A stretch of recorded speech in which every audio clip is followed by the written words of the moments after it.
Hello and welcome to the Comic Conspiracy episode 214 for the week of June 16th, 2015. My name is Ryan Higgins, who is here with me this week. Brock Sager. Jim Jokisch.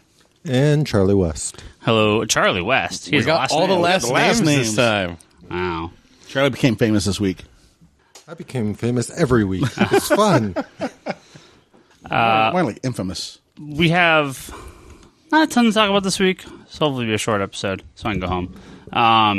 No, it's not going to be. It's been a busy week. Exactly. Been a busy week watching E3 press conferences. Maybe we'll talk about that at the end a little bit, because I got a question kind of around it. So, Brock. Yes. You've read American Gods, Neil Gaiman novel. Yes, I read it years ago. 2002? Yeah. 2000. That sound right? 2002? Yeah. 2000. Yeah, because they released the 10-year anniversary in 2012, I believe. That sounds right. They are going to make. They were going to make a show on HBO, and that got passed on. Yeah. And now they're going to make it on Stars. Uh-huh. This got announced today. We'll see. I mean, hopefully they make it on Stars. Hopefully. Stars is producing a lot of shows recently. Yeah, I don't know what's on Stars. I don't even know.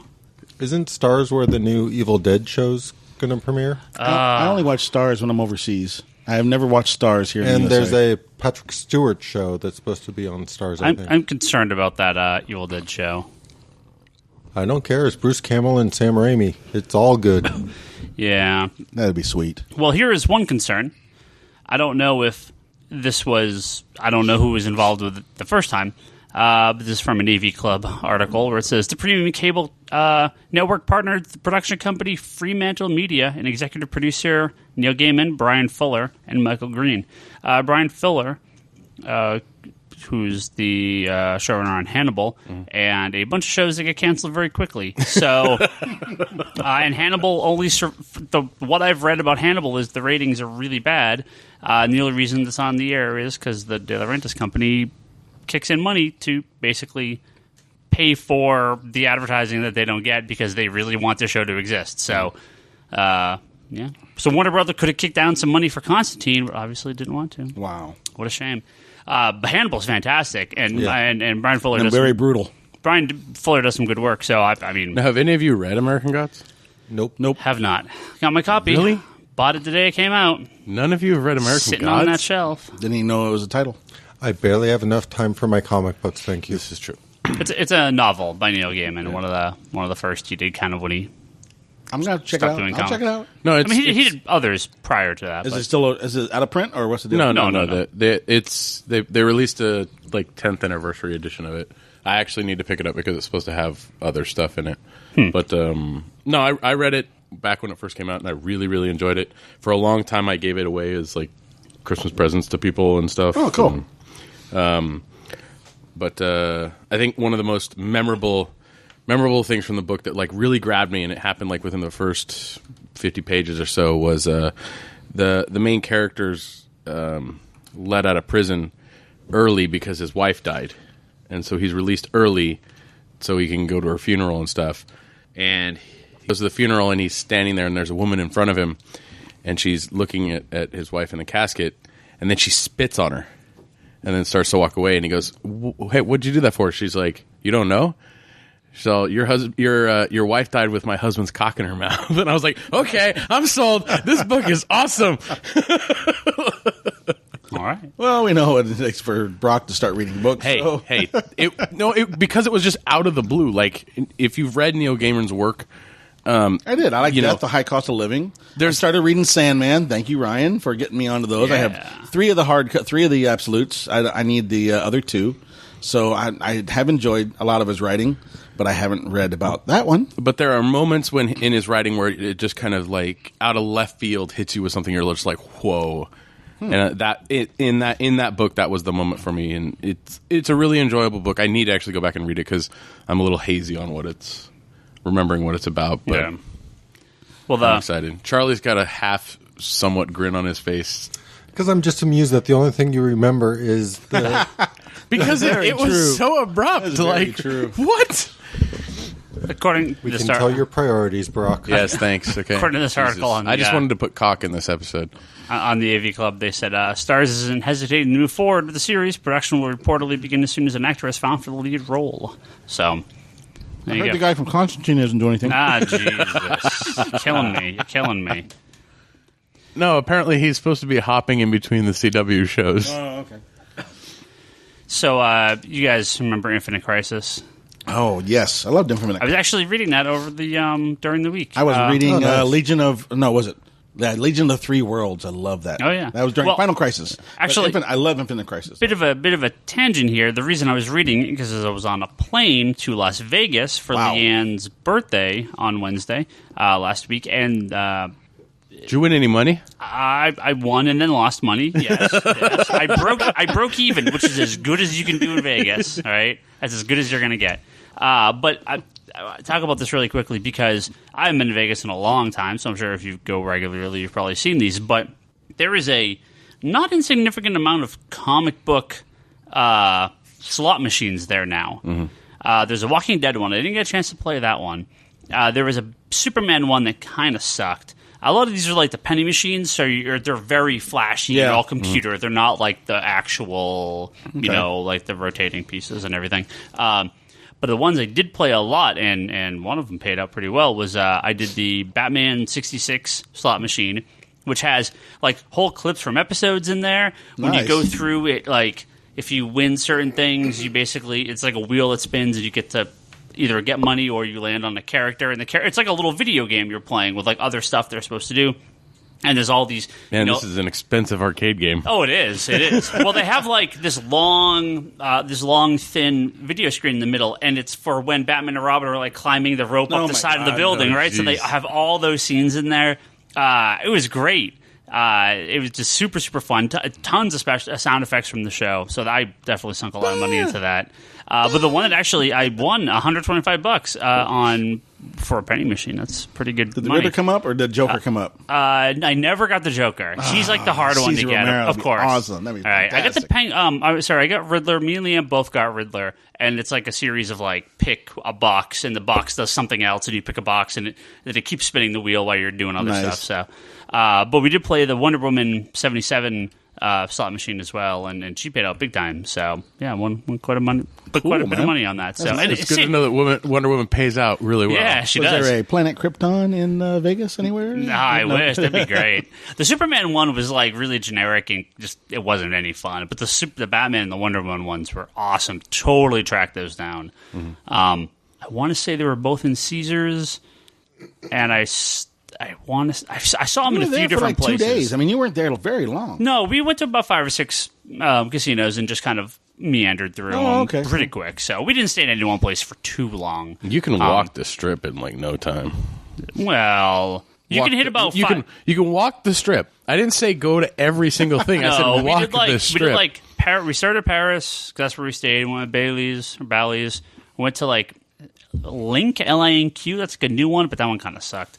Over to Caesars, all through Caesars. And then we went and saw Penn and Teller, they have their own theater now attached to the Rio, so we kind of took a taxi there, then back. So and then back. Well, Rio's off the strip across from the Palms. Yeah. Next to the Gold Coast. So you know way too much about this, Brock. If you go to Vegas, walked the strip a lot when I was in Vegas. If you go to Vegas, go check out those slot machines. They're a ton of fun. And at penny machines, you can play forever. Yeah, you can play for a really long time. And I mean, put $100 in, you'll get an hour or two out of that easy because it's. I mean, never mind.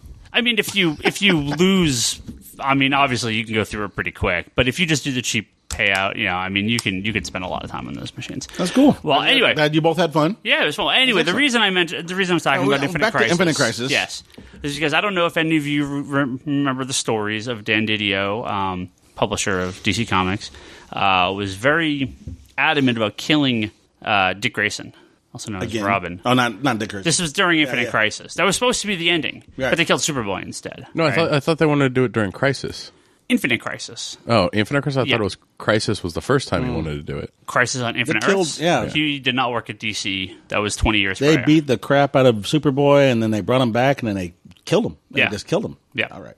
So, and then they brought him back in Legion of Three Worlds. Yes! Yeah. Dan Didio has been doing a lot of kind of house cleaning as they've been moving to the West Coast, and one of the things he found was his pitch from 2000, I believe this was 2002, 2004, I'm sorry, for Crisis 2/Crisis in Infinite Futures, which was going to kind of collapse the futures of the DC universe into one kind of standardized future.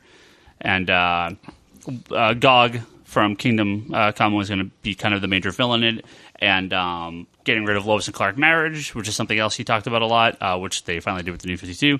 And then, again, the quote-unquote breaking of Dick Grayson was one of the key points that he talked about. Where he becomes a villain. So if you... what would happen to your precious Legion? Well, that's the thing. So on here it says affecting futures: Kingdom Come, Dark Knight, Armageddon, Legion, Commandy, the 1 Million Universe, Superman 2020, Hex, and Team Titans.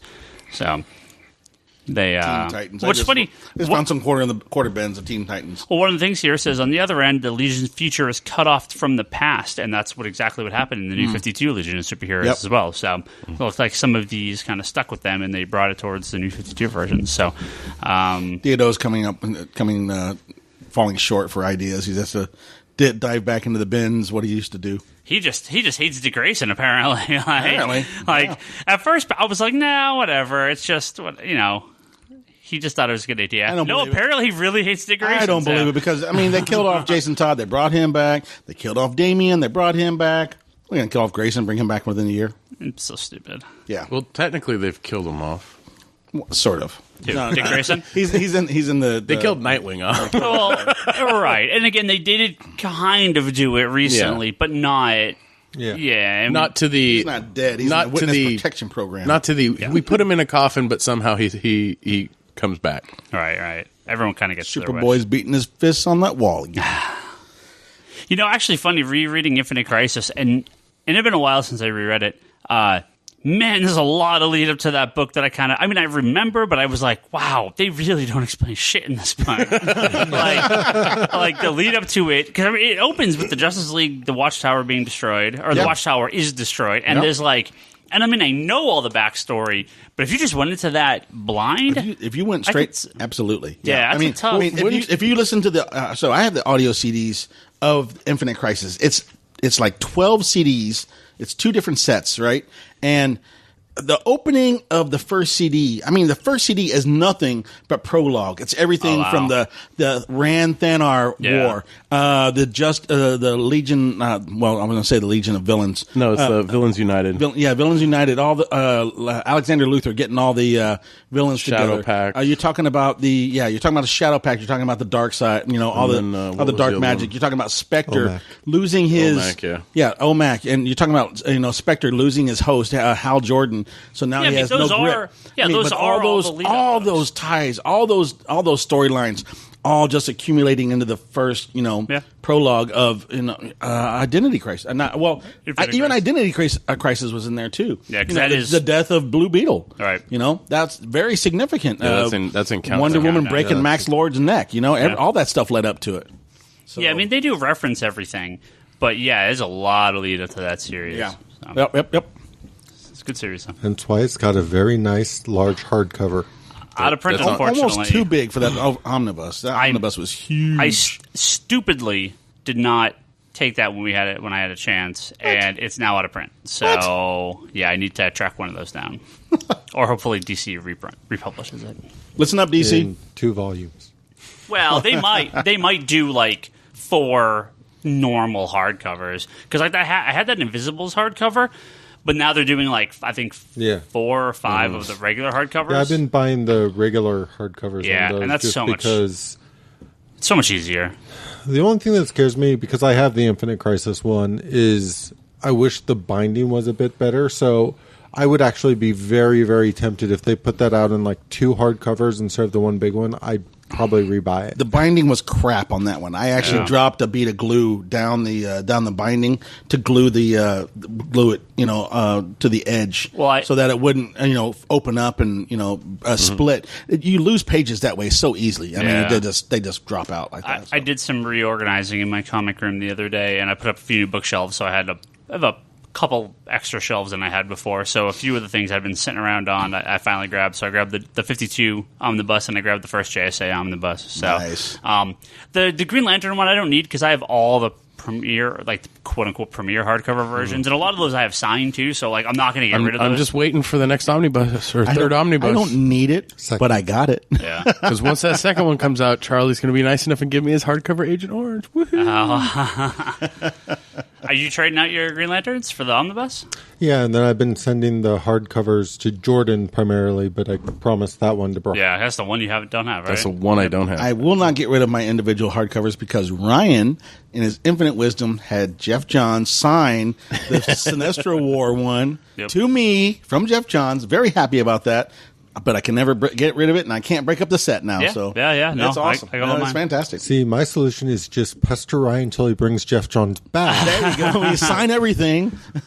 Don't think I haven't tried. They actually announced today they're doing another Batman Day in end of September, and they're saying that a bunch of DC creators are going to be doing signings. So I'm going to look into what's up with that, because if they're actually going to send people out, that'd be cool to get a jump on. So we'll have more info on that when it comes out. I don't know anything past that. I mean, they did this 2 years ago, I think. Yeah, I don't think it was last year. Johns did Infinite Crisis, right? Mm-hmm. Yeah. No, I have a hardcover that he signed and drew a Batman head sketch in. Nice. So can't get rid of that. See, can't get rid of it. No. Yeah, but Batman Day, we'll get more info on that pretty soon. There's kind of two other things I want to talk about this week. We'll get some questions and some other random shit. One of the big stories this past week, I don't know, I think, Brock, you caught this. I don't know if the rest of you did. We often see comic book come under fire due to the content of them, because a lot of people think that these are books for kids, right?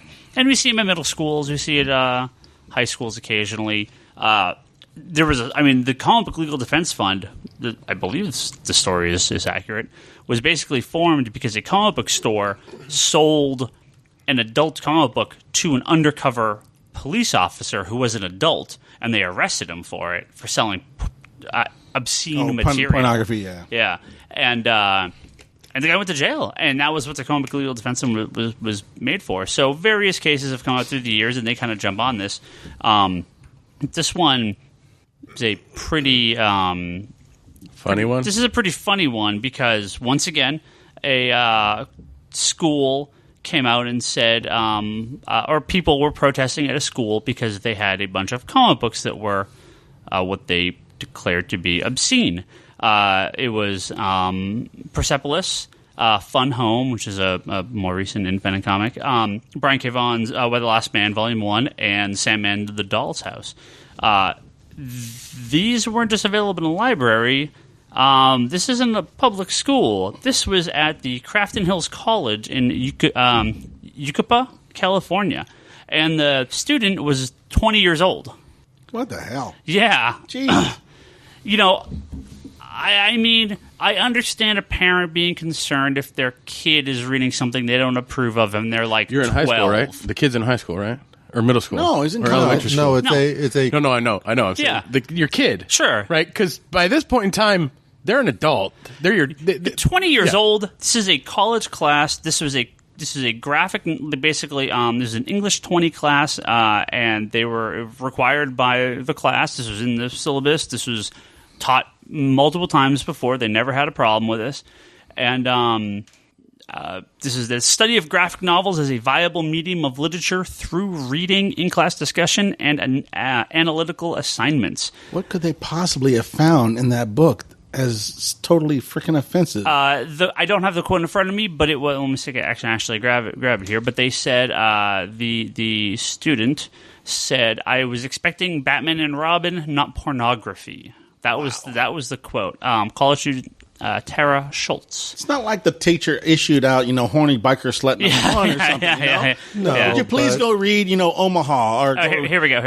I didn't expect to open the book and see the graphic material within, she told the Redland Daily Facts. This is coming from Comic Book Resources. I expected Batman and Robin, not pornography.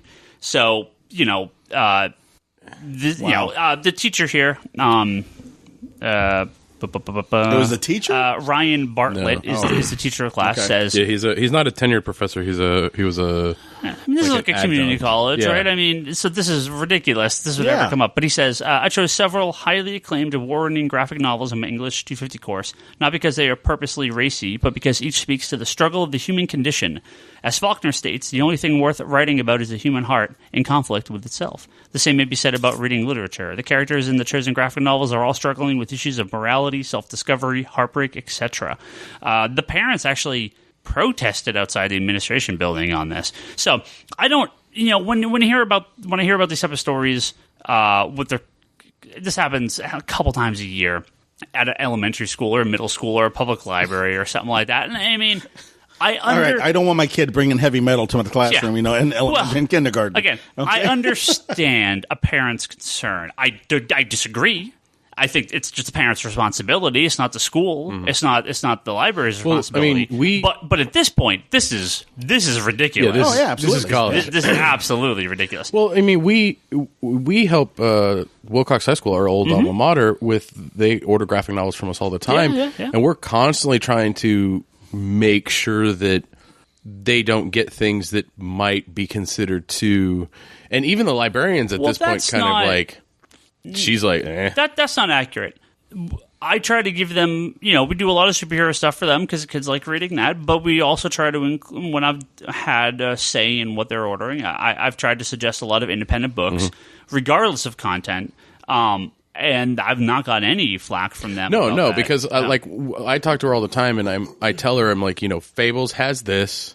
Walking Dead has this. As long as they're aware of it. It's Sandman has this. Like, it's as long as the librarian is aware of what's in there. Yeah. It's one of those things. I mean, you and I were reading these things in high school. So I tell the story all the time that when I was 12 years old, 13 years old, I was reading heavy metal. Yep. I was reading like early Sin City stuff. I was reading all the Dark Horse Aliens and Predator books.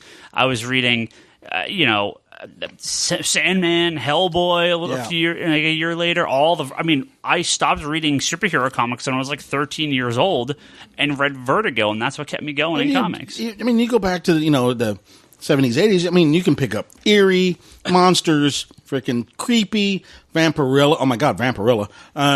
Heavy metal. I mean, heavy metal had Druna in it. I love it. But I mean, it's not for kids. Yep. I mean, and the kids could go up and buy it. I mean, at that time, they wouldn't really stamp on it saying, don't buy it, it's adult. No. I don't understand these parents where they get off, you're subjecting my child to this stuff. If you don't want it, don't read it. Yeah. Oh, my God. The best part is this is not a required class for graduation. This is like an elective class right? in the English program. So while I agree that the entire issue is ridiculous, it is just one of those stupid things where people need to understand that comic books is not just safe Batman and Robin. Like, it's not a big surprise that that's what the expectation was, because this was obviously a very conservative household. Yeah. Because very conservative. I'm not saying that I've read extreme. Every single book in that collection, but I'm guessing just having essentially PG-13 rated content in the books is suddenly pornography. If you jump out of Marvel and DC, I mean, you have a pretty good chance of hitting. You can have, in the image, not so much the image stuff, but in the other stuff, you can a lot of image stuff. Some of the image stuff has it, but I mean, you can jump into, hell, your Savage Dragon had like Walking Dead. Okay, I wasn't going to go Savage Dragon, but as long as you're going there, okay. I mean, the Savage Dragon had threesomes, foursomes. Had like an orgy the other issue. Yeah, it did. Yeah. You got 300. Yeah, freaking. Oh my God, tarot, which I love, but still, you can't put that into a freaking library. Well, Persepolis is a very serious work. It's a story about a Muslim girl and kind of the her interactivity with all sorts of problems and difficult situations. So it makes sense that let me rephrase that. It doesn't make sense, but I understand Would you agree that at most the content in the books they listed, and as I said, I have not read all of them, so I can't speak to one or two of them, but nothing leapt out to me that would be more offensive than like a PG-13 movie at this point. Yeah, I mean, some of it could be considered R. I mean, some of the stuff in Sandman is a little, more. They would put Sandman as an R-rated. Well, But here's the thing. So Shakespeare, right? Yeah. I mean, that's the problem. It's sex and violence, and not and in these books, it's not. There's a difference between Fun Home and Tarot. Yeah. Yes. If this guy was, nothing against the book Tarot. The internet loves to poke fun at it. But if this class said, "Hey, we're going to give people Tarot to read," and students complained, I would be like, "Well, I don't think you should complain. Just don't take the class." But I mean, whatever. Yeah. But these books are literary. Have won literary awards. They've won Eisners. Sandman started the whole kind of literary. Making comic books a little more literary, being more entrenched in kind of like this is more literature instead of a comic. I mean, it started. There were tons prior to it, but it definitely was. Sandman was one of those early comics impactful comic. That hit people that didn't read comics. Yeah, I was going to say it hit a different demographic than a lot of the other books. Right. And did it get the ball rolling? Absolutely. Was it the first? Nah. Other stuff before it did that, but to me, Sandman's the most important comic ever written. So, or maybe second most important. I think you're a little biased on that one. Just calling it. I honestly say you see Action Comics, and then you get to Sandman before I think things change. You kind of see variations on a theme after Action Comics, but Sandman to me was the one. That, again, other stuff did it prior, but Sandman was the one that. Sandman was the vertical book that set the scale. Alan Moore's Swamp Thing, and then Alan Moore's Swamp Thing leads to Sandman, so you can call either important. But this type of crazy people, man. Yeah. I don't know what's in the water, man. I don't know what they're drinking. I'm not going to talk about the show. Well, there's nothing in the water because we're in a drought. I'm not going to talk about the show, so no spoilers. Brock, no spoilers. What? But don't even say a word while I'm talking. I don't even know what we're talking about. I know. Just don't even say a word. This last season of Game of Thrones oh my God, here we has been pretty controversial, and a lot of people are upset with aspects of it. And my reaction is, well, one, after 4 seasons, you should know what you're getting into. What do you expect after 4 seasons? You're and two, you don't like it, don't watch it. Yeah. And that's the sort of mentality I have when I hear people like this. Like, okay, look, if you don't want to read it, if you don't want to read this book, if you think this book is offensive, fine. I disagree, but fine.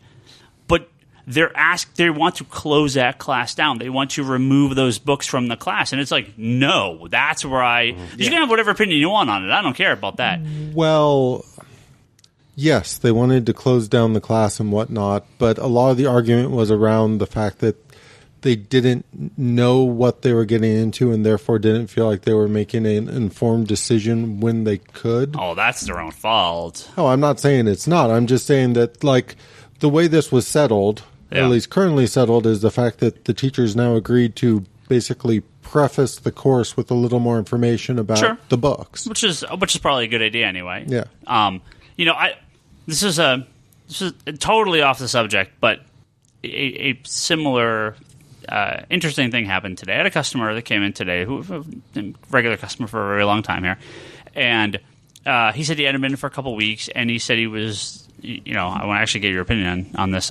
Said he was very confused with what's been going on with Secret Wars and Convergence, and it appeared from the way he was talking that he's not going to get any comic books anymore, right? Because he said he didn't understand what was on the shelf when he was looking at Secret Wars and the Convergence stuff. And I said, well, Secret Wars, all the books are being replaced with these books, and then all the books are coming back. And Convergence, there was 2 months, now all the new DC books are coming back.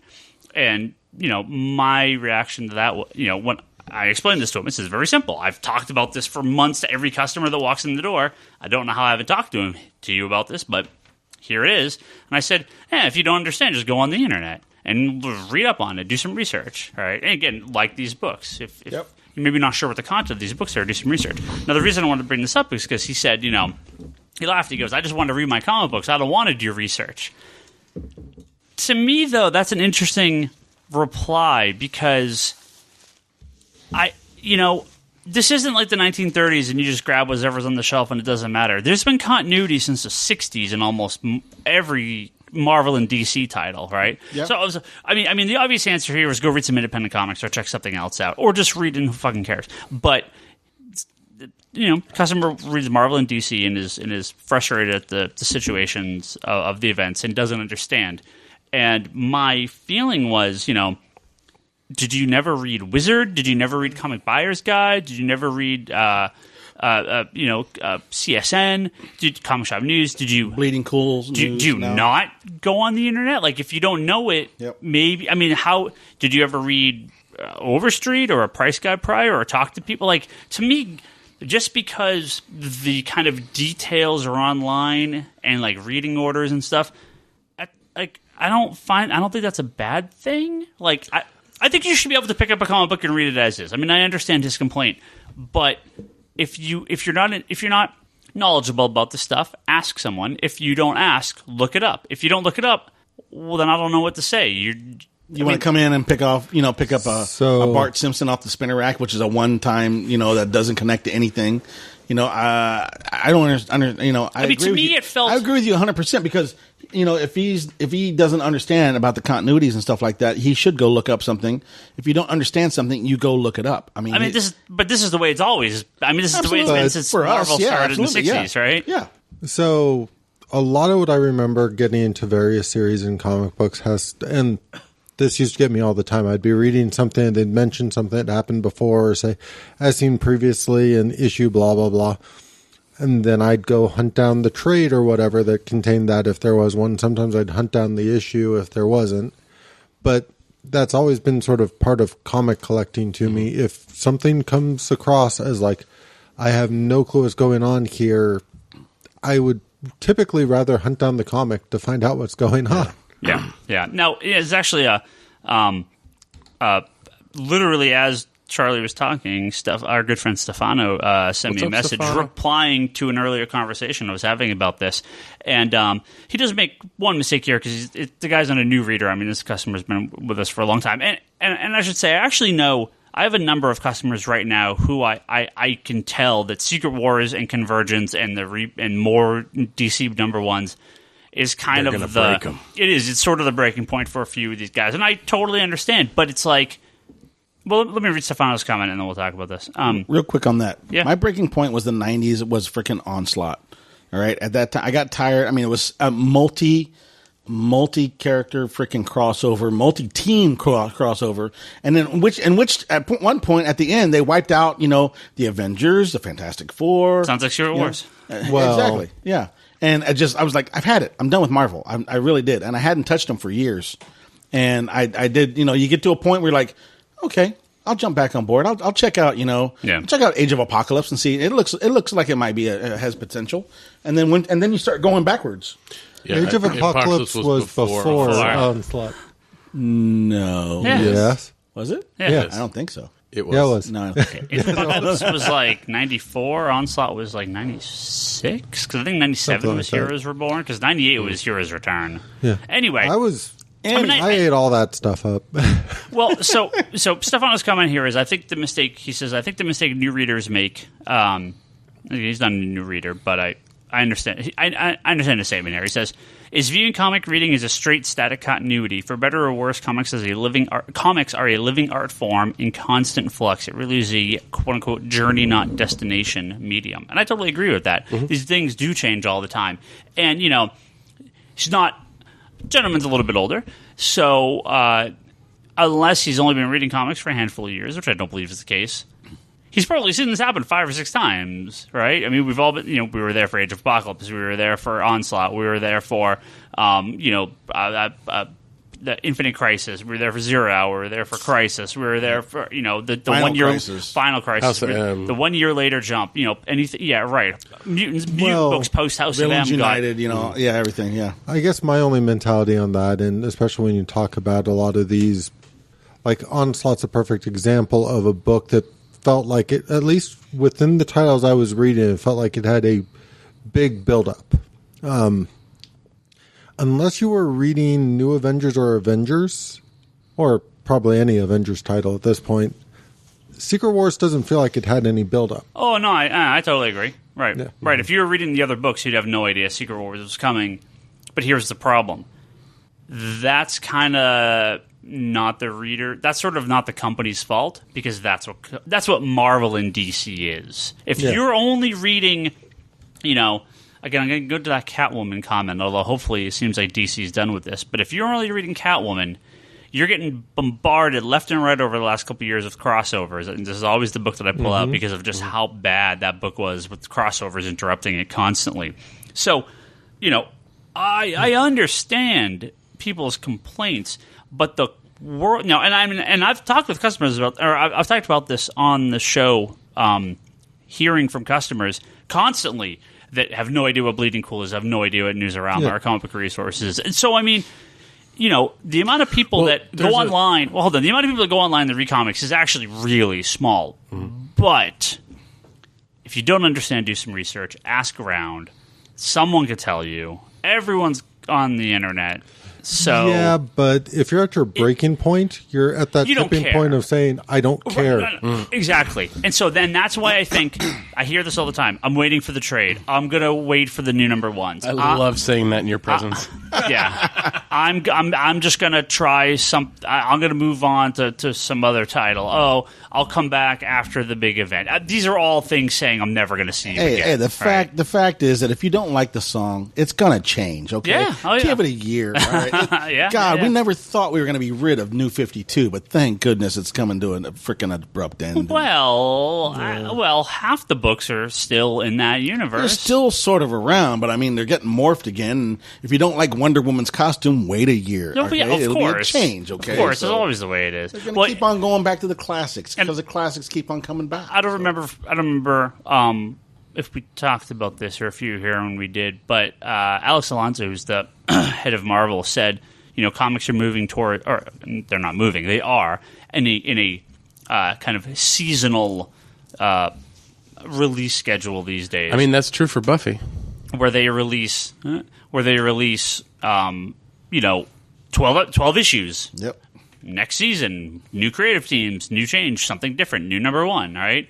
And that's the way comics really have been for a long time, but Marvel, for a handful of years at least, but Marvel's really like, everything is going to be like that constantly for us for now. And it works. We're actually going to get to that next, some of the sales stuff here. But yeah, obviously it works because people... Up another point it don't, and then they're going to change the song again. Yeah. I think that comic books in general, people used to always have that outlet of like Wizard and Comic Shop News and all that stuff, and those have kind of gone out of style, and the internet took over on that end. But nobody uses the internet to find out the simplest of informations, except unless you're, that's all they use the internet for. Well, when it's one of those things where it's when you have to think about it.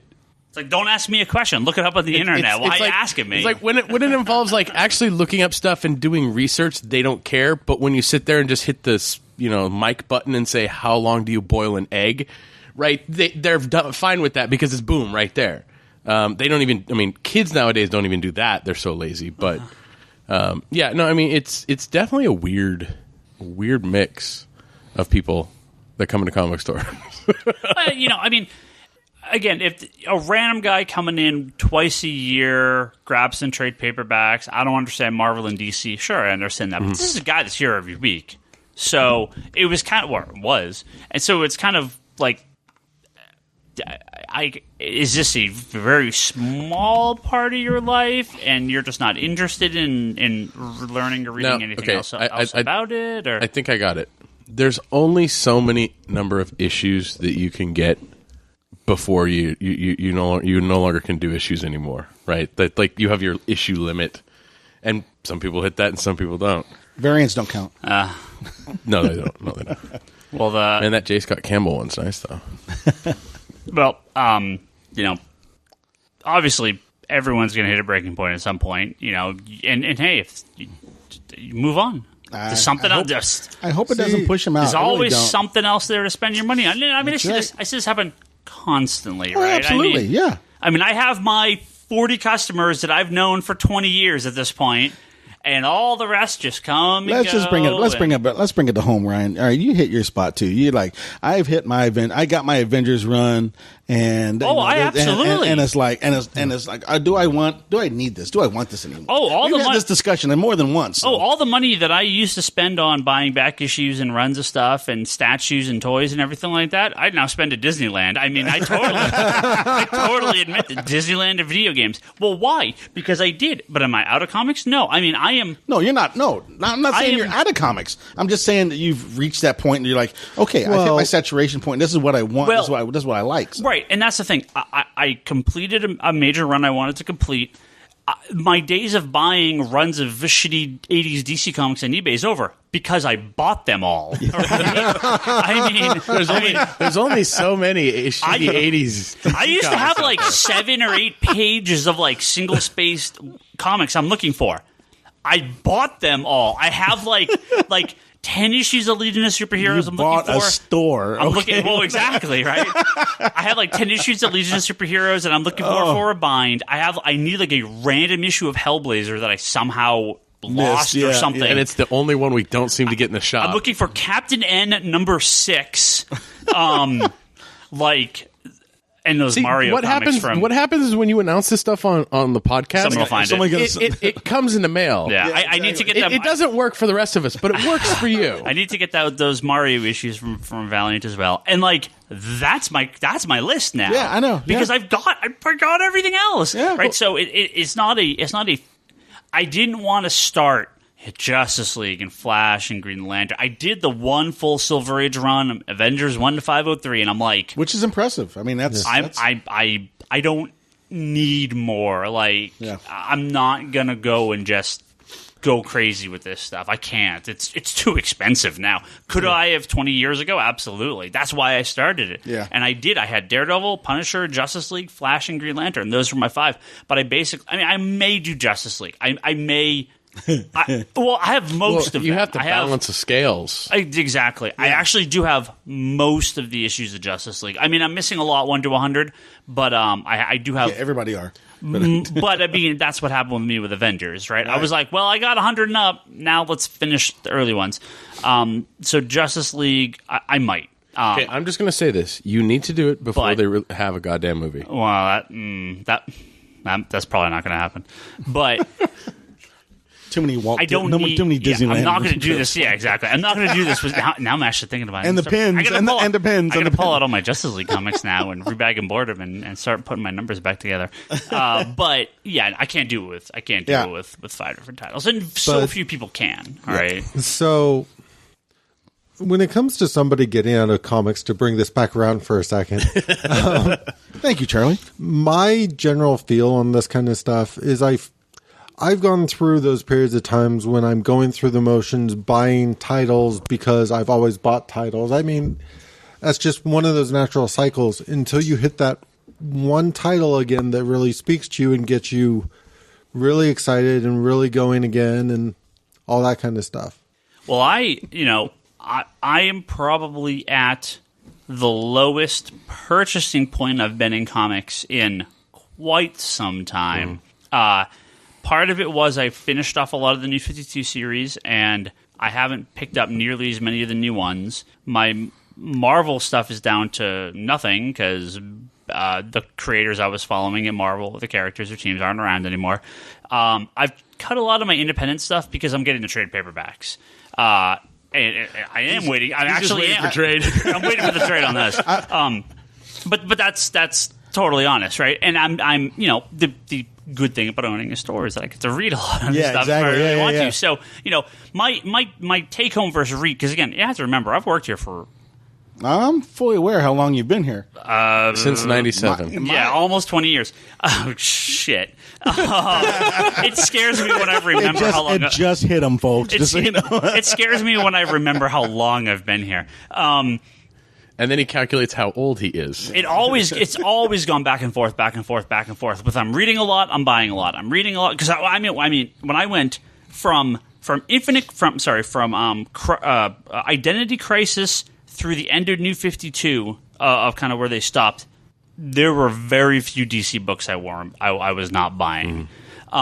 It's not that I don't dislike the new stuff that's coming. I just I I hit my own personal breaking point of I'm so far behind on so many of the books. I want to read them. I don't want to collect them. Not that I don't want to collect them. I want to fucking read them because I don't like having this thing over my head. How many boxes do you have to read?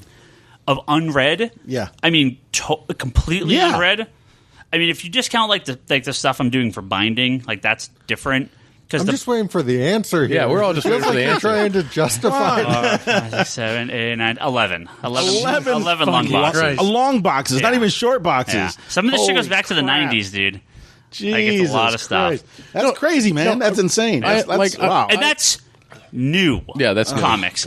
That doesn't count like Avengers 1 to 503, right?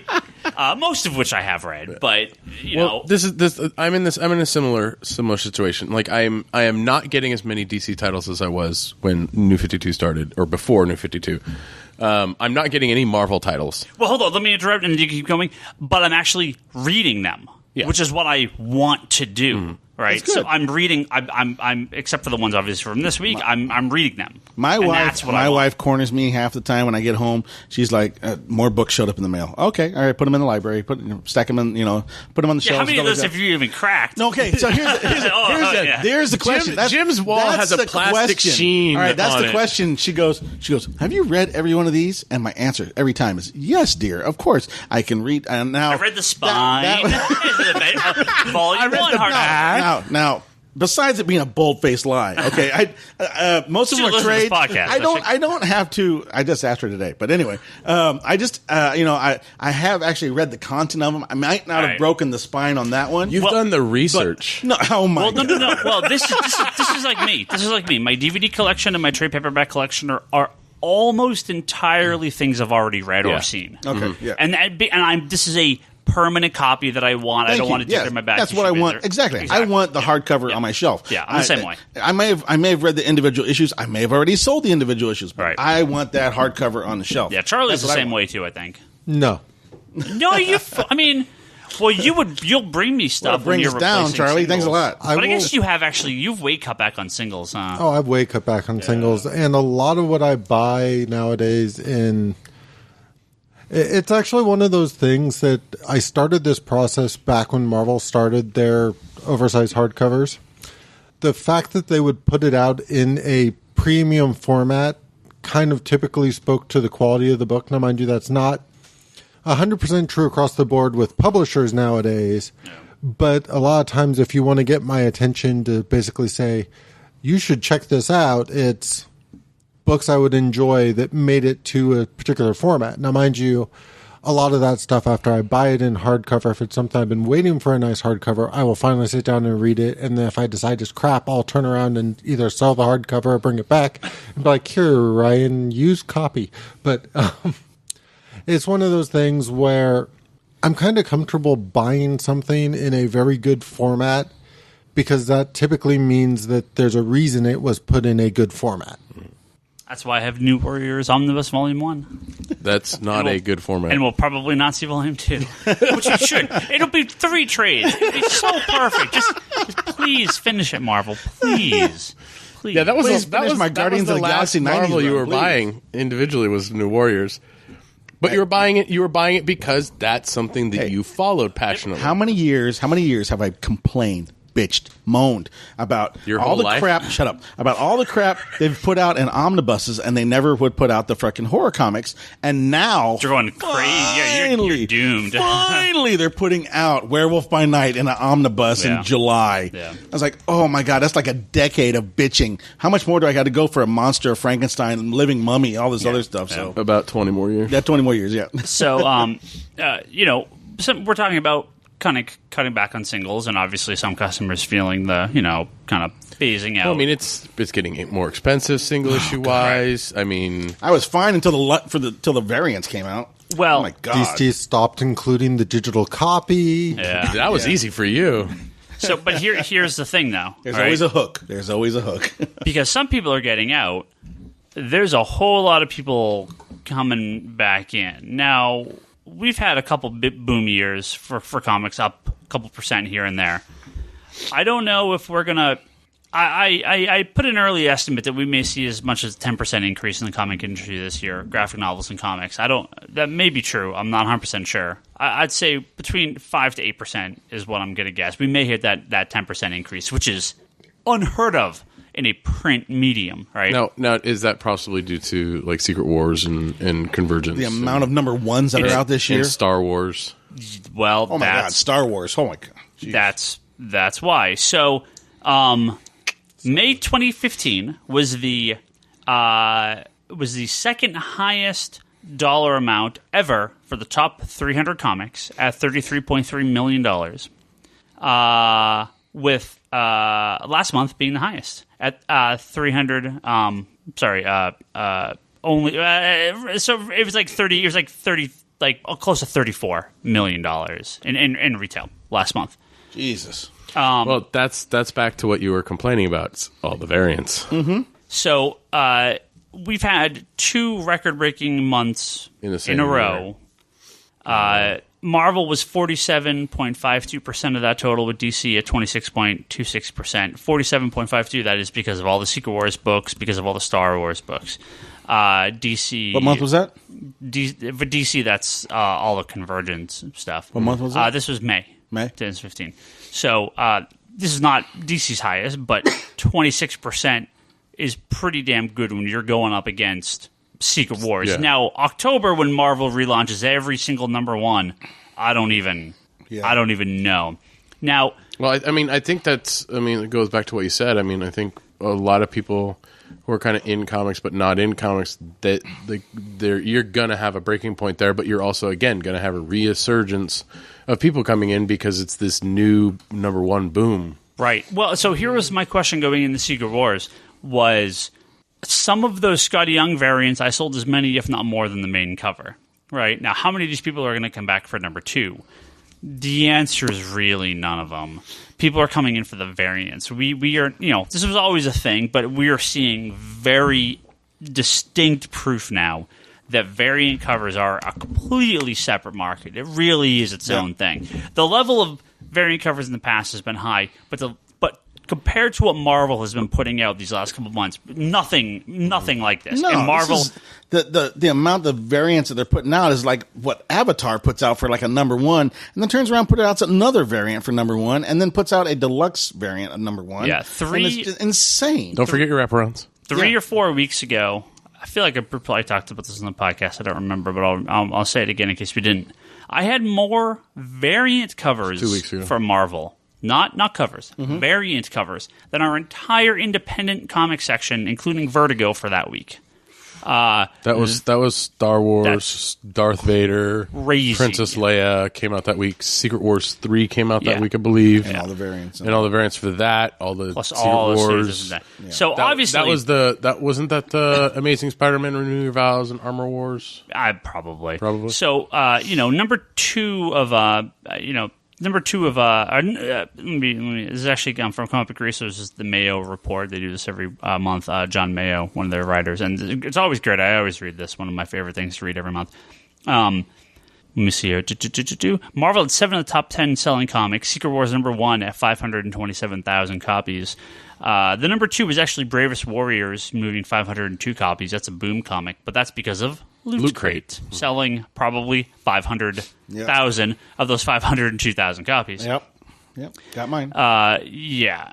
So, it's weird to, Orphan Black went from 497,000 to 10,652. Again, because of Loot Crate. Right, because of Loot Crate with issue number 2. So, that's not real, is that real sales? I don't know. It's real sales for somebody. It's someone, but they're heavily discounted. 10 items sold over 100,000 units, which I don't think we've seen that in a long time, and 2 sold over 500,000, which we've probably haven't seen since the... What items were those? Secret Wars and the it was the 2 Loot Crate ones were over 500,000. No, and the Secret else. Wars is not Loot Crate. It was just Bravest Warriors. No, I know. Just Bravest Wars was the Loot Crate, and the Secret Wars was just... Secret Wars is just Secret Wars, So one book was Loot because of actual comic book, almost kind of actual comic book sales. Yeah. Because, again, you have all the variant incentives that you have to hit. Right. But the definitely inflated one was Loot Crate because it's the Loot Crate issue variant for that month. All right. And it's not even the regular cover. It's the Loot Crate variant for that issue. They're distributed through Diamond, so they count. 2 books at over 500,000, I'm assuming has not happened in 25 years. I mean, that's crazy numbers. So, we are still boom, boom, boom. Now, my own personal sales for Secret Wars, number 1 and number 2 sold just unbelievably good. 2 sold like there was no tomorrow. We don't have 2 sold out faster than number 1. I mean, number 1 also had way more regular priced variants. But 2 had that awesome Alex Ross Thor's cover on it. Yeah. I mean, the thing with 3 took a bit of a dive, took a bit of a hit, not a big hit, but a bit of a hit for us. So I'll be curious how number 3 does industry wide. 2 and 3 are always lower print. I mean, that's just a given, and now, they reflect it later on in their sales, in their of course. Now, number 2 of Secret Wars did take about a 60% drop, which makes sense. It's over 200,000, but that's still huge numbers because it didn't have nearly as many variant covers. And I'm curious what these miniseries will have for the Secret Wars, the tie-ins, and Battle World stuff, because they're going to be at least that. Now, when I look at a few of them, Extinction Agenda, Inferno, this is where they Bryce got a nice is going cover art, and Logan a little bit, Infinity Gauntlet. No. Some of these are going to take pretty big dives because 1, no variant covers, but 2, the content in a few of these is particularly poor, and I'm curious if that's going to be representative. Some of them, we sold out of or sold through or sold very well on, and I kept my numbers pretty much the same. I also, we do online pre-orders. My pre-orders have cut to about we had 7 for number 1. For this first one, month. I sold 10 complete sets. Outside the store. For number 2, I sold like 6 complete sets, and for number 3, I think we have for month 3, I think we've done like 3 complete sets or 4 complete sets. So I mean, there is this kind of cooling off there. And the guys that were coming in for the variants come in for the variants, and are they buying Inferno number 2? The answer is no. Are they buying? There's a variant for it though, but there's not a blank cover, a Gwen cover, a Scotty Young cover. Right. Those guys spent $12 to $16 for number 1 that week on 4 comics. Yeah. They didn't buy number 2, right? Because there's no variants, right? So again, that's what I'm saying. Variants are a tricky thing. Marvel, I'm wondering if they're... I mean, it hasn't happened yet, but I'm wondering if something pops one day with this. They're oversaturating it to a huge extent. I would say it's safe to say someday it will, but like anything, it all depends on how quickly they will react because eventually they're going to find the threshold. Well, you're asking people to buy 60 comic books May and June, and then you're asking people to also buy 60 more comics in October, all the variant covers and stuff. That's too soon. Yeah. That's my concern. If this was January... Well, okay. I mean, DC's even pushing the limit this week with JLA coming out, Justice League of America. Here we go. If you remember back to an episode we recorded, early 2011. Actually, you just referenced it last week. I know I did, but if you go back, maybe look at the episode where the Green Lantern movie came out, because I think that's the same week. I did go down to Los Angeles to the DC retailer meeting and suggested, along with a few other retailers there, 7 covers, baby, for Justice League number 1. Jeff Johns, Jim Lee, 1 of each character. Let's do it. No. Okay, so what happens? We get to Brian Hitch's Justice League of America. 7 covers, 1 of each cover. They remembered. and Ryan got no kickbacks from that. Nothing. Not even a Comic Conspiracy individual comic on that one. Nothing. The Justice League busting out the window of the Comic Conspiracy. That would have been awesome. Okay, well, I mean, back to what I was saying before about them pushing it is Justice League of America is a $5.99 book. It's a book. It's 40 pages. It's 40 pages. It's a huge issue. I would say it's size-wise fine. But if you're going to get every single cover of that this week, there's 9 covers plus there's 9 covers. Variant. There's 9 covers, so there's 1 of each individual. There's the team one. There's the Joker variant, and then there's the fold-out one which is the 1 in 100, which is all of the individual ones put together. So imagine your X-Men, Jim Lee X-Men #1. Yeah. Yep. Right? Same deal. So, that one's $50 here. Other stores, it could be more. Online, about 50 was the going 50, rate. but so, you're looking at $100 easy on just Justice League #1. Yeah, well, easy. I mean, you're spending $48 just to get on most of the variants. Yeah. 50 on one book. So, I mean, you're spending like $100 just to get all of the covers. And to me, it's like... And DC's laughing all the way to the bank, baby. Well, these are returnable. Yeah, they right? are. Mm-hmm. Mm-hmm. So these are returnable #1s. So... They're confident. I can understand stores ordering high to hit the variant mark and then returning these issues down the road. I don't seem to, how long do you have to return? I mean, so all the DC #1s are returnable if you order a certain amount. So we ordered all. I mean, they usually let you have them on sale for 30 to 60 days, and then they give you 30 days to return it. Wow. 14 days to return it or something. Wow. So by the time issue 3 comes out, we'll be returning all the #1s. I'll keep a couple. If you have any. Yeah, if you have any. We'll have. Yeah, we'll have. Yeah. And I mean, I do the same thing. If I could return a bunch of the, because here's what happened to comic sales. 90% sell week 1. Sorry, 90% sell in the first 2 or 3 days. Yeah. Minus subscribers. Right. And then it's just a couple on the weekend. If a book really picks up, sure. Something like Thor, the female Thor book, sells constantly. You still got people coming in all the time. Yep. Yeah, but we were out of almost every issue. But all these books kind of, you sell your first thing the first week, sell a couple the second week, maybe one the third week, and then you're done. All right, you'll never sell another copy again. So with a lot of these Secret Wars miniseries, I'm already on the retailer forum going, okay, cool, I want like 2 or 3 for the shelf. Everything else can get out of here because we're not going to sell them at this point. All right? And that, I take that order adjustment into consideration when I order the next issue. So, coming into, as Jim grabs our giant sack of Inferno, the bomb. You got a lot there. You got. I'm looking at this terrible comic. An entire section of nothing but returnables. You're on our side now, Charlie? DC, well, Marvel is not over in Marvel's not returnable? Oh. Yeah. Inferno, I'm on your side. Yeah. Which one are you not on my side? I actually was okay with the Extinction one. No, Extinction Agenda was okay. Down here? Yeah. Extinction Agenda. Yeah. Like that one you can read. Yeah. That one was fine. I liked a lot of what they were kind of doing in that one. Old Man Logan #1 I liked a lot. I liked Old Man Logan a lot. Well, I mean, Hulk, Future, and given the amount of quote unquote X titles there are, you can almost guarantee at least one of them was going to be crappy. So, but the one that wasn't was Future Imperfect. I just want to put that out there. Not crappy. Not crappy. We got it. And that's an X title because... Oh, come on. I choose to disagree. Oh, come on. Years of Future Past? Years of Future... No. Future Imperfect. Oh, Future Imperfect. Oh, that's not an X-Men book. Sorry, they said Years of Future Past. Book. I said... No, Years of Future Imperfect was probably the best book of all of them. Anyway, next week, we're going to be talking a long overdue Daredevil review with Kevin Sharp, our friend who's on a few episodes back. Probably the week after that, barring any sort of major news stuff, we're gonna do like another Secret Wars in DC #1 kind of overview. Secret Wars #2s. Well, can I just say one thing? And a lot more. I want to say one thing before that because last week there was a book that I was excited for from Secret Wars, which is hard to believe, yes, but it was Weird World by Jason Aaron. Jason Aaron is an amazing writer. I like a majority of his stuff. I feel the butt coming here.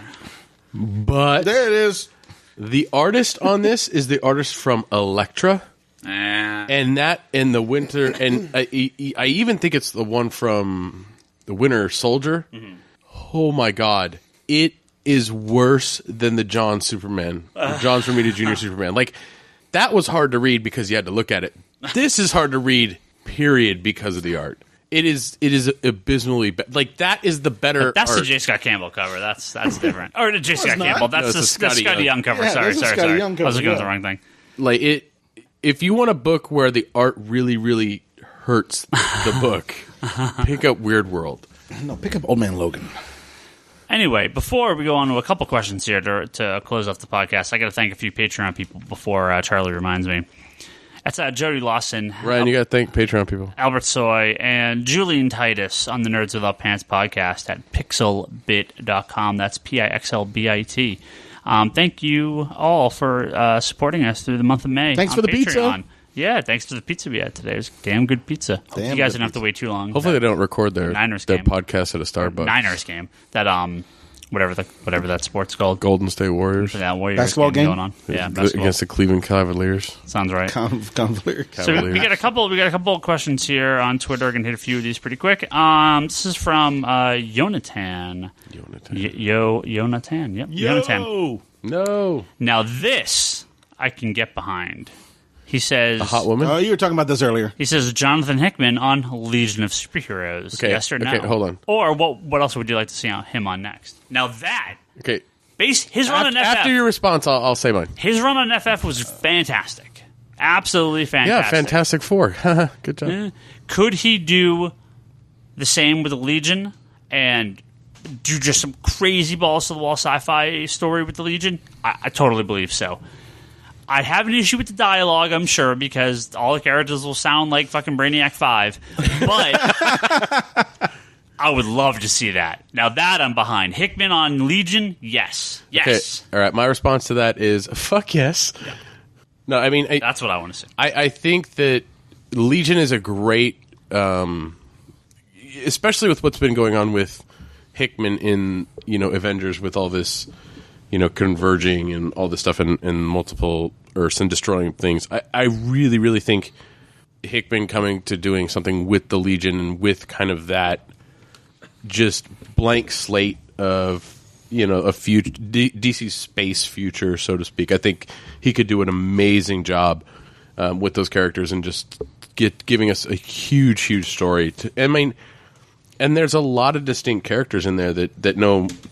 honestly, no matter how you write them, you can't really screw up Timberwolf and Lightning Lad. Never give anybody a challenge to screw up. Legion was always Timberwolf. Legion and was always, Lightning Lad sounding the same. Come on, Legion was always a really good science-y comic book. It was more sci-fi than it was campy and everything, and it had some elements of CSI in it as well. So I think Hickman can pull it off really, really well. I think that'd be great. Anything else besides Legion we think you should touch? Charlie? Not Avengers. I'm down for most things written by him, so... Except for challenges, Brock. You don't want anyone to challenge you. No. Put him on Green Lantern just so we can get Vendetti off it. Oh. Would he do a good Lantern? I could see him doing a very good Green Lantern core. Yes. And I don't know about how. This is funny because we keep talking about him doing team books, and yet we complain about him writing dialogue because I wouldn't want him sound the same. Well, here's the thing. Well, that's different. I could see him doing some characters. I just don't think he. I have an issue with the way he writes kind of the big characters. Okay. I think that's probably a bunch of random Green Lantern aliens sounding similar. Doesn't bother me. You can blame it on translation. How about Hickman on Nova? If it was like Rich Rider Nova, I bet that would be amazing. If he did like a new Annihilation, Infinity Gauntlet. Yeah, if he did like a new Annihilation or something like that, I'm sure that'd be great. Cool. Mitchell, what's up, Mitch? Yep, asks who's your favorite comic book character as a kid that is still one of he says and is still your favorite. I'm assuming like one of his favorites. He says his son likes Batman, but now he likes Deadpool. He changed his mind. Batman's better than Deadpool. Dun, dun, dun. Mine's Speedball. I loved him when I was a kid. I love him now. It's fucking Speedball. What else? All right, just so you know, Ryan emulates Speedball. All right, I wish. I could poke my hair all up. That wouldn't take much. He's just allergic to cats. All of the above, as I discovered them, is pretty much what it works out to. Yeah, it's rare that I kind of... I never really loved a lot of the major characters. I love them. Of course I love them. I love Spider-Man and Superman and Batman and Captain America and all that stuff. But my interest always went to the more obscure, the weird characters. Always. That was always the case. So, Batman is Batman. He's Batman. He's always going to be Batman. that's why I've always gone to Sandman or Nova or Speedball or Starfire or The Question. All these smaller characters from Marvel and DC have always intrigued me way more because you don't know what's going to happen to them. And I liked them when I was a kid, and I like them all now. So all that kind of really comes around with me, sort of like this circular kind of thing, and I'm sure I've told this story before, but I remember one of the reasons why I got so excited for Green Lantern Rebirth is the fact that I had a Lantern book that I could literally hand anyone and be like, read this, you will love it. Because I already loved the Green Lantern character, but I didn't really have a lot of things in print, or even like in terms of hunting down single issues, it was always kind of like, well, you could read that one and you can read that one, or this short, like... Charlie, everyone wants to know what this Green Lantern book is. Yeah. But So what is this Green Lantern book, Charlie? I'm sorry to interrupt your train of thought, but you can't leave them hanging this long. I can leave anybody hanging. No, but the bottom line is, especially as I got older, I loved The Flash, I loved Green Lantern, I loved Batman. Pretty much any DC, Marvel, etc. character I had some level of exposure to growing up and fell in love with. But finding the stories, especially in terms of modern stories, where I can take those characters I love and make them sort of a more universally appealable character. Like, that's one of the great things about Batman. Somebody comes into the shop and says, I'm looking for a good Batman story. I can go to the trade paperback section and find tons of Batman stories I can vouch for. And because of the John's run on Green Lantern, I feel like I can do the same thing with Green Lantern. Flash has had a lot of great runs. I can do the same thing.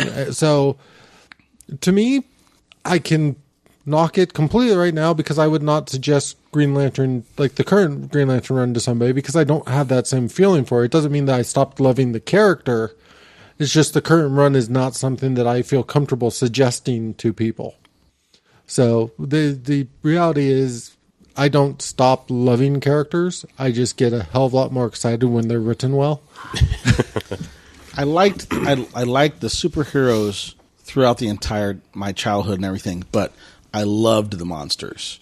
So it had to be, Werewolf by Night, Monster of Frankenstein, Living Mummy, Morbius, Living Vampire, you name it. Any monster book, it was fantastic. And to this day, I still run after the monster books. You tell Ryan, I'll clean out his bins anytime he gets them in. So they don't even get in the bins. I stop them and I say, I know, you don't. I know, and thank you very much. I appreciate it. So, it was the anti-heroes. It wasn't so much Wolverine and the Punisher. It was this tragic character, that has the problem and is still trying to make a life. I don't know. I grasped onto that. I really liked it a lot. Yeah, me, it's like I always gravitate back to the Ginger Geoforce because I kind of related to that character as a kid growing up. But and Ginger Geoforce, yeah, and then and then like the modern stuff, like Charlie was saying, with his the Last Will and Testament issue during. When the DC put out, I was like, holy crap, this is a current story. Geoforce isn't something I would hand off to people. When I was younger, I liked Wolverine a lot and Hulk and I was, the X-Men and all that stuff. But, as I got older, I still enjoyed those characters when they were written well, like Charlie says. But now it's more of, I like Batman stories. I like... I gravitate towards stuff that's the quality of the writing keeps my interest, and also coming back to comics after so long of being away, I kind of still like Ryan gravitate towards the characters that aren't the big three or like Iron Man, Spider-Man, all that. Like I gravitate towards books like you said The Question, Booster Gold. Saga. Like Saga, right? Like you learn. It kind of just depends. Like Mitch, I'm sorry he went from Batman to Deadpool because that's like downgrading really badly. But it's. I think it just depends on how you get exposed to these things. Yeah. So, all right, more questions. Thanks for the question. It's got like three. He's driving a FedEx truck while he's listening to this, so it's hilarious. Got like three quick ones left here. This is from Justin on Twitter. He says, "Who's everyone's favorite non-Bruce Wayne Batman?" And there's no question, Dick Grayson. Like he's the best. All the Grant Morrison stories, Batman and Robin, so good. Snyder's stuff with him. Oh yeah, and Black Mirror. Yeah, no, fantastic. Yes. Loved it. Wait. Probably Terry McGinnis. So, I don't dislike Batman Beyond in any way, shape, or form, but I missed the cartoon the first time around. I never got into him. I've seen some of them, but yeah, I don't know. Never cared about Terry McGinnis. Admittedly, he would not be so cool if Bruce Wayne wasn't talking in his ear. That's true. Still. That's true. Now, if he was a clone of Bruce Wayne who got to pick his own name and he picked Terry McGinnis, that would be a different story. Okay, you obviously haven't watched everything. I'll go a step further. I'll go with the Batman Jr. from the frickin' 70s. Jeez. Super Sons? Super Sons, yeah. Oh, man. Bat Kid. Batmite. I'm in. Batmite. I'll take Batmite. This is from Don. I think it's kind of truncated due to Twitter, so I'm going to assume I'm reading this correctly. If I'm not, write me back and tell me, and I'll reread this.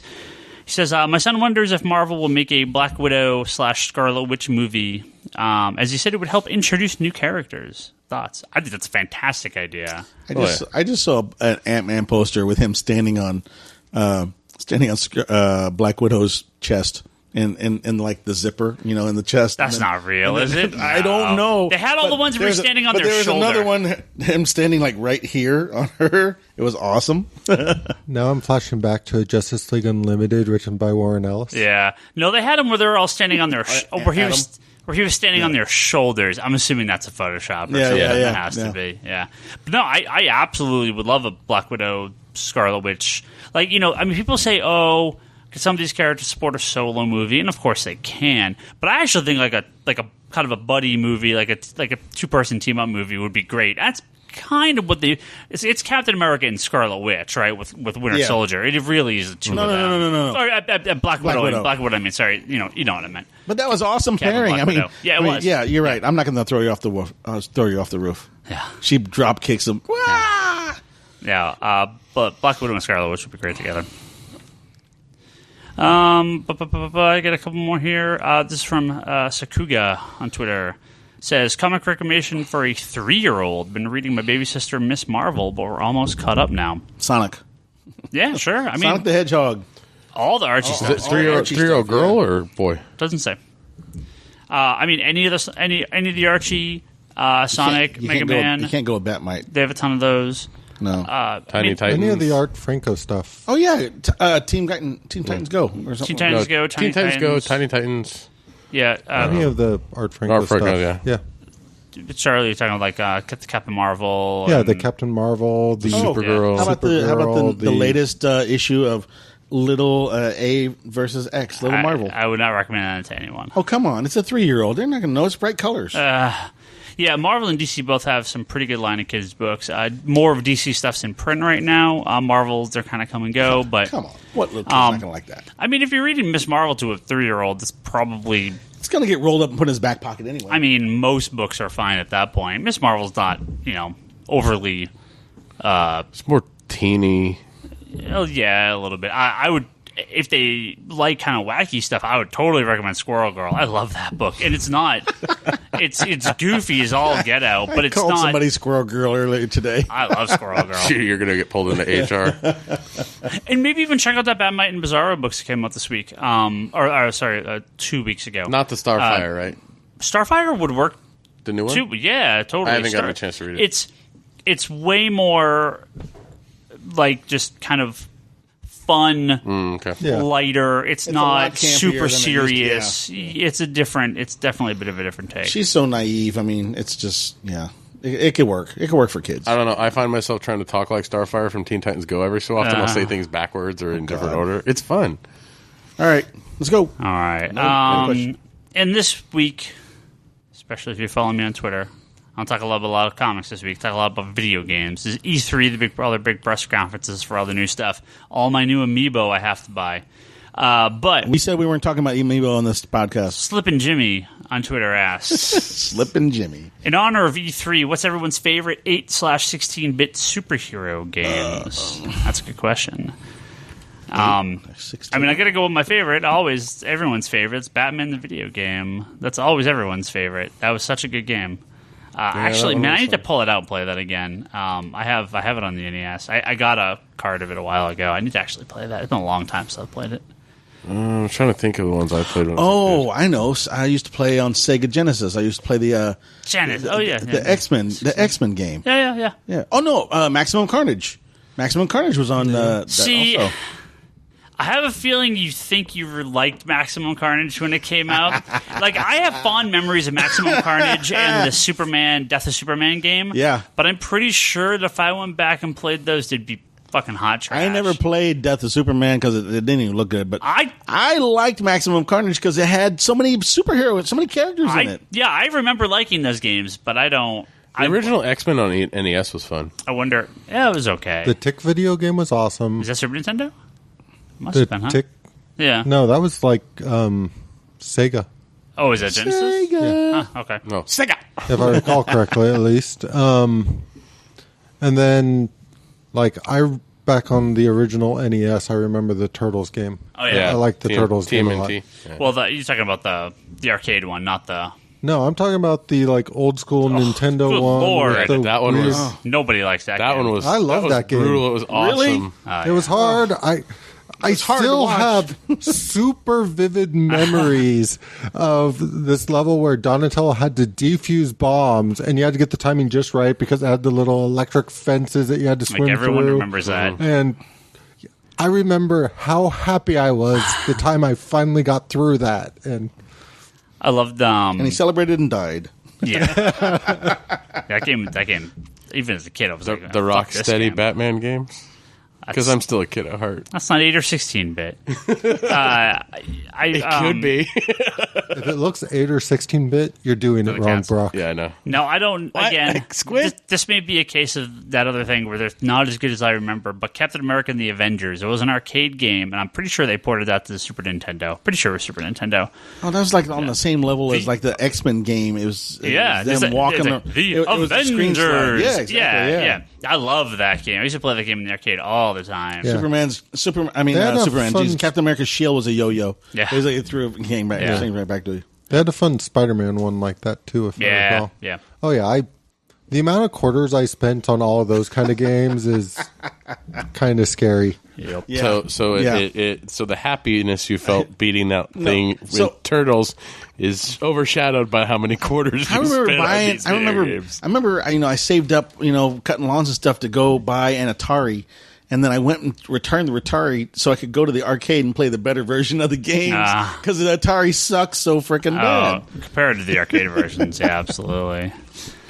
All right, that's it. We're done. It's been It's been a while.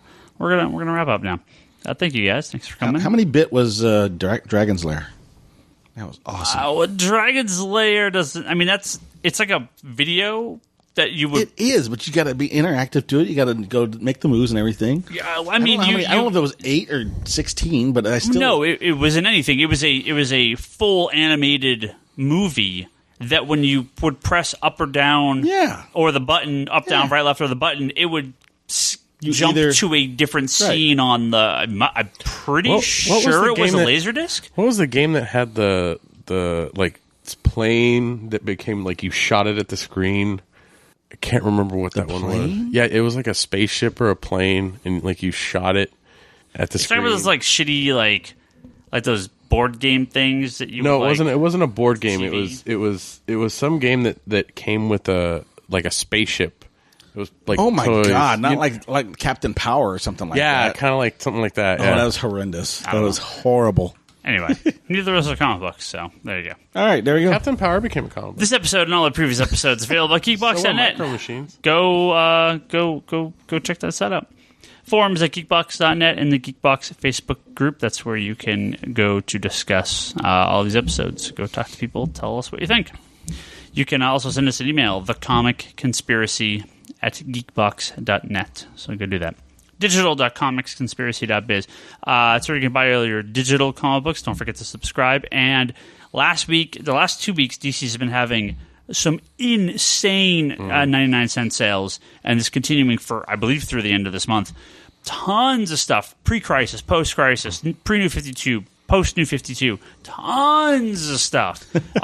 Like literally thousands of comics from their entire history based off some of these new characters and then the New 52 versions of their old characters. Yeah, if you're curious about any of the new number ones that are coming out or some of the series that are continuing, you can download those previews. Yep.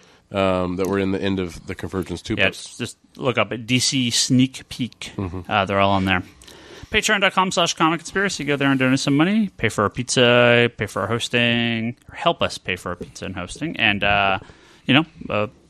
give us a little cash for this podcast we do every week. We appreciate it. We appreciate it even if you don't donate. It's all right. It's all good either way. We love you all. Even if we don't get it, we appreciate it. Just share. Let people know. Spread the word. Infest your friends. Sure. Retweet us. Retweet when the episodes go up. Go on iTunes and review. Good reviews are always welcome. Make sure you quote that Ken Arnold is wrong. The more you review on iTunes, the higher we are up on the ratings, on the listing when people search for this podcast. So if you go review us, if you haven't, that'd be awesome. ConspiratorBrock.com, that's Brock's blog. Go there and listen to his video podcasts. The Infinite Long Bus podcast and Wanderers in the Fourth Dimension podcast. Those are Charlie's other podcasts. Go listen to those. Twitter, that's a website. You can go and tweet things. Check out my Twitter at Ryan Higgins Ryan. Brock is Brock Sager. Bryce, who I think is on next week. Larson Bryce. Toby's Toby XI, who also should be back next week. I think everyone's going to be here for the Daredevil talk. And Charlie's Insanity and Chaos. Jim is LD Exterminator. Go send him a tweet. Send me a tweet. I don't have a website or anything to promote, so. Go listen to Geekbox, Comedy Button, Good Job Brian, the All Talk podcast. Those are all the other networks, all the podcasts in our little network here, so go do that. That's it, and we'll see everyone next week. Sugarman lives. Oh.